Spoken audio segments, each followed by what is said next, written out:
We often think of frugality as this kind of stingy, boring thing, right? Like it's all about depriving yourself.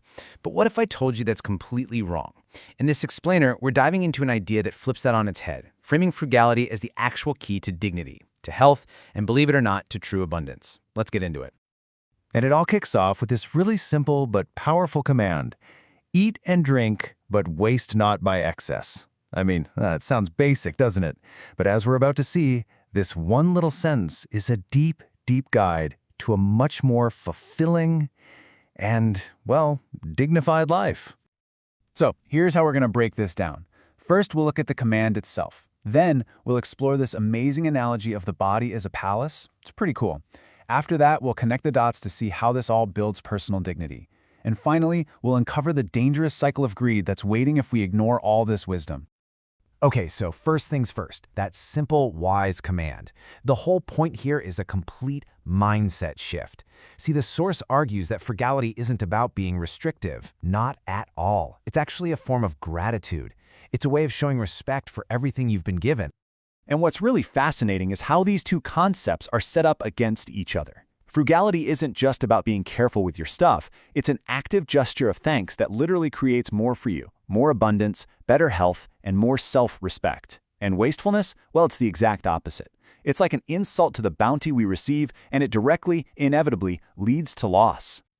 And here's the part that might just blow your mind. The source says being frugal doesn't mean you get less pleasure. In fact, it's the other way around. By being frugal, you actually supercharge your ability to find real, genuine pleasure in the simple things. It's like you're recalibrating your senses to truly appreciate what's right in front of you. Okay, but this isn't just some abstract philosophical idea. It has real physical consequences. And that brings us to our second section, and this incredible analogy, the body's palace. I want you to imagine your body as this magnificent, perfectly ordered palace. So, in this palace, your sense of taste, it's just the doorkeeper. The real master of the palace, the one in charge, is your stomach. The doorkeeper's only job is to check what's coming in and let the master know. You know, it gets a little tip for its service, but it is not supposed to be running the whole show. And this example makes it so clear. Think about it. You've got two mouthfuls of food. One is some simple cheese and egg, and it costs, say, 40 para. The other is a super fancy pastry that costs 400 para. That's 10 times more. Now, for your body, for your nutrition, they're pretty much the same. The only real difference is a half minute of extra pleasure for that doorkeeper, your tongue. So the question is that fleeting moment really worth a tenfold price hike? So what happens when you keep overpaying the doorkeeper, when you live only for that tiny, fleeting pleasure? Well, the source says the result is just chaos. The doorkeeper gets all corrupted, forgets its duty, and causes a revolution and conflagration to break out inside the palace. And this isn't just a metaphor. It's what's literally happening inside your body. This revolution is you losing your true, natural appetite. It gets replaced by this fake, artificial craving. And that leads directly to indigestion, stomach issues, and eventually to getting sick. The palace is in total chaos, all because we put the doorkeeper ahead of the master. So we've seen what happens inside the palace. But what about how this affects us on the outside, in our character? Let's dive into Section 3, the dignity of enough. This is all about how frugality is the foundation of self-respect and what it means to be truly generous. Now, we have to get something really, really clear here. Frugality is not the same as being stingy. Not even close. Frugality is a virtue. It's tied to dignity. It's about being wise. Stinginess, on the other hand, is its ugly cousin, a nasty mix of greed and miserliness. They might look a little alike on the surface, but trust me, their motivations are worlds apart. And there's this fantastic story that really drives the point home. It's about a man named Hatem Tay, who was famous for being just unbelievably generous.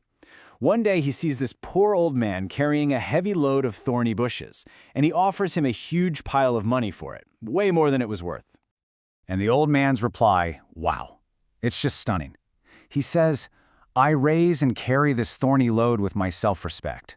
I am not going to become obliged to Hatem Tay. He actually preferred the dignity of his own hard, frugal work over some easy handout. Even the most generous guy in the world had to admit that frugal old man was more noble than he was. The author even shares this personal story that I think is so telling. His friends, trying to be generous, share this big pot of honey and just devour it in 3 nights. Gone. But the author takes a smaller amount, and being frugal makes it last for 40 days, sharing a little bit with everyone each night. So what looked like generosity was actually just short-sighted waste. And what might have looked stingy was actually sustainable, dignified, and truly generous. And this brings us to our last section. And it's a bit of a warning. This is where we see the end game of wastefulness, the vicious cycle of greed. It's a downward spiral that the source says is incredibly difficult to escape once you're in it. So, greed sets off this 3-step chain reaction. First up is dissatisfaction. You just lose your drive to work. You start complaining all the time, and you get lazy. That leads straight to step 2, disappointment. Success seems to just run away from you, and you end up failing and losing what you had. And finally, and maybe this is the worst one, greed damages your sincerity. You start doing things just to get approval, and hypocrisy creeps in. And you can actually see this principle at work in nature, which is fascinating.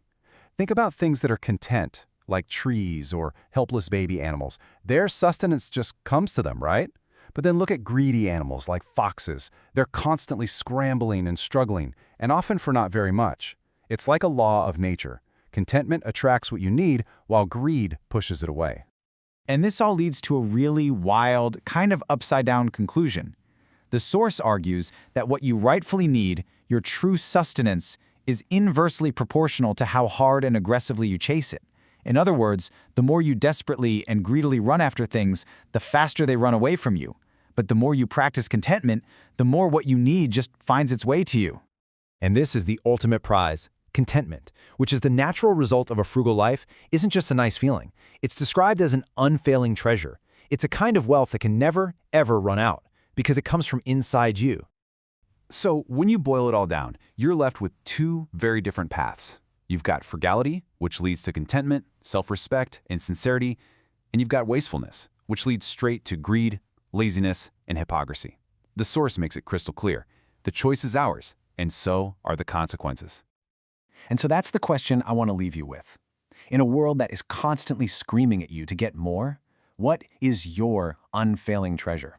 What's that source of wealth inside you that no one can ever take away? That's the real challenge to think about.